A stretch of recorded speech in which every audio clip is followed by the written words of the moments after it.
बिस्मिल्लाहिर्रहमानिर्रहीम। अस्सलाम वालेकुम। होपफुली आप सब खुश होंगे, खैरियत से होंगे और अपनी ज़िंदगी खुशबाश तरीके से गुजार रहे होंगे। जैसे कि आज मेरी वीडियो बनाने का जो मकसद है वो ये है कि कई दफ़ा हमारे पास लाखों अपॉर्चुनिटीज़ होने के बावजूद एक सिर्फ सवाल हमें सताया जाता है कि हाउ टू स्टार्ट जर्नी और वेयर टू स्टार्ट। हम किस तरह से किसी मोटिव को अचीव कर सकते हैं। देखिए, जिंदगी एक किताब की सूरत है। अगर हम पहला सफ़ा छोड़ के आखिरी सफ़े को तरजीह देंगे तो बीच में से जो ऑब्जेक्टिव्स हैं उस बुक्स के, जो अचीवमेंट है वो हम स्किप कर देंगे और उससे स्किप करने की वजह से हम ये नहीं समझ पाएंगे कि हमें क्या अचीव करना है और क्या नहीं करना। हम हमेशा फेल होने से डरते हैं कि मैं फेल हो जाऊंगा, इसीलिए हम कोशिश ही नहीं करते। कोशिश ना करने वाले सबसे ज्यादा बुज़दिल कहलाए जाते हैं। तो ये हमारे अंदर डर है कि हम फेल हो जाएंगे। फेल होने से हमें एक्सपीरियंस हासिल होता है।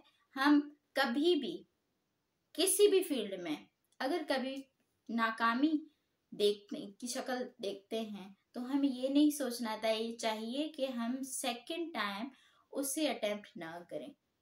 हमारी कोशिशों से ही हम किसी मंजिल तक रसाई कर सकते हैं।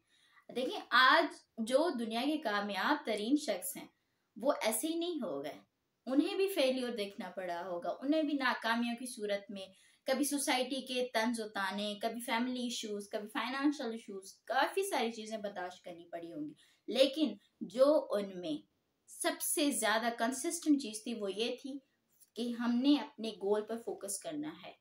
कोई भी कंडीशन हो, कोई भी किसी किस्म की सूरत हाल हो, लेकिन हमें अपना मकसद नहीं भुलाना और हमें किस तरह से अचीव करना है। तो ये सबसे ज्यादा अहम आपके लिए बात होती है कि आप अपने मकसद पर स्टैंड लें। अगर आप किसी मोटिव को अचीव नहीं करेंगे, स्टैंड नहीं लेंगे, तो कभी भी आप कामयाब नहीं बन सकते। और सबसे लाइक फॉर एग्जाम्पल, एक बिजनेसमैन 4-5 लाख किसी भी बिजनेस में इन्वेस्ट करता है कि जी मुझे मुनाफा मिल जाएगा। घर बैठे बैठे कोई कोशिश नहीं करता मैंने इन्वेस्ट कर दिया, अब मुझे मुनाफा मिल जाएगा। तो ये उसकी गलत सोच है जो कि उसे नुकसान के अलावा कुछ भी नहीं दे सकती। एक अगर स्टूडेंट ये समझता है कि मैं बिना पढ़े अपने एग्जाम्स क्वालिफाई कर लूंगा, तो ये उसकी गलत सोच है। आप मेहनत नहीं करेंगे, अगर फेल भी हो जाते हैं तो आपको दूसरा अटेम्प्ट का मौका दिया जाता है, आप उसे ना गंवाएं। जिंदगी जब तक है तब तक हमारी कोशिश जारी होनी चाहिए। इसी तरह से फॉर एग्जांपल, आप अपना कमीशन का इम्तिहान क्वालिफाई करना चाह रहे हैं, तो आपने से फॉर एग्जांपल पाक स्टडी का ले लिया है एक टॉपिक है, मुझे पाक स्टडी में कौन कौन सी चीजें सिलेक्ट करनी है। तो आपको सबसे पहले ये समझ आनी चाहिए कि पूरी आपने पाकिस्तान स्टडी नहीं पढ़नी, क्योंकि उसमें बहुत सारी चीजें ऐसे आ जाती हैं जो फॉर्मल है, जो इतनी नहीं आती एग्जाम्स में। लेकिन जो इम्पोर्टेंट चीजें हैं जैसे कि कॉन्स्टिट्यूशनल डेवलपमेंट हो गई, पॉलिटिकल डेवलपमेंट हो गई, कॉन्स्टिट्यूशनल हिस्ट्री आ गई आपके पास, प्लेसेस हो गए, सिटीज हो गई, पिलर्स हो गए, आपके कॉन्स्टिट्यूशन हो गए, और legal system of Pakistan base हो गया। तो ये चीजें उन पे बेस करती हैं। अगर आपने इन चीजों को फोकस किया तो आसानी से आप पाकिस्तान स्टडी को समझ सकते हैं और आप याद भी अच्छे से कर सकते हैं। लाइकवाइज अगर आप लीगल फील्ड से रिलेटेड हैं, लॉ के स्टूडेंट हैं, या आप कोई भी एग्जाम क्वालिफाई करना चाह रहे हैं, तो कोई भी किसी भी किस्म का आप एग्जाम क्वालिफाई करने के लिए आपको अपने टॉपिक्स, अपने सब्जेक्ट्स को डिवाइड करना होगा।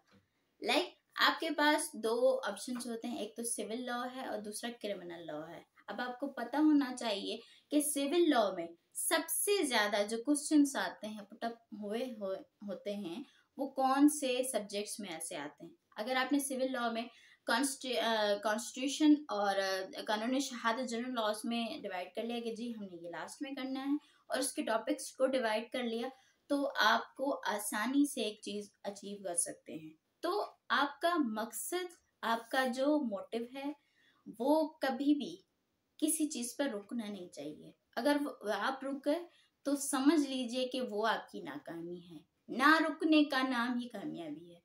तो मेरी आप सबसे गुजारिश है कि आपके पास जो इल्म है वो दूसरों तक शेयर करें, क्योंकि शेयरिंग इज केयरिंग।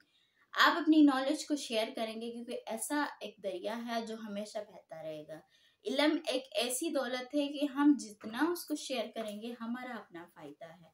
तो अपने गोल पर फोकस रखें और यही हमारी और आप सबकी कामयाबी है। Thank you for watching.